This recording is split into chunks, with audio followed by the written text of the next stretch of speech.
Okay, ఈ కాలనీలో ఈయనది కూడా భూమి లాక్కొని అన్యాయంగా ఆయన రోడ్డు వేసుకున్నాడు.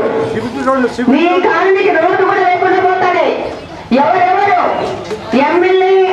ఎమ్మెల్యే తమ్ముడు, ఎమ్మెల్యే అల్లుడు, ఎమ్మెల్యే బంధువర్గాలతో వ్యాపార సంబంధాలు చేస్తూ వాళ్ళ యొక్క దౌర్జన్యాలకు గురైనారు. వాళ్ళందరూ రెడీ అవ్వండి.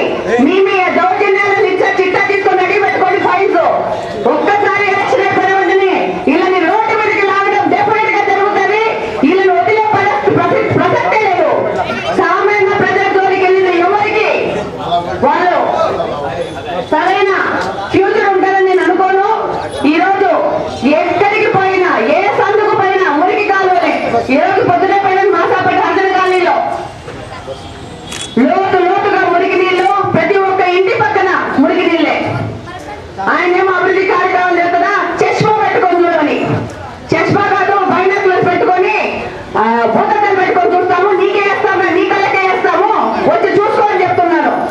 ఈరోజు నిన్నన్నాడు మీకు ఆరోగ్య శ్రీ ద్వారా దొరికినాయంటే అక్కడ ఒక ముస్లామ చెప్తోంది, లేదయ్యా 2 సార్లు 2 లక్షల రూపాయలు హాస్పిటల్ కట్టుకున్నానని.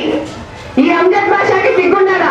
ఈ వీడియోలన్నీ బయటకు వచ్చినా కూడా ఆయన ఏ విధమైన భయం లేకుండా 3వ సారి ఎలక్షన్ లో ఓట్లు అడగడానికి బయలుదేరినాడు క్యాంపెయినింగ్ కి. మీరందరూ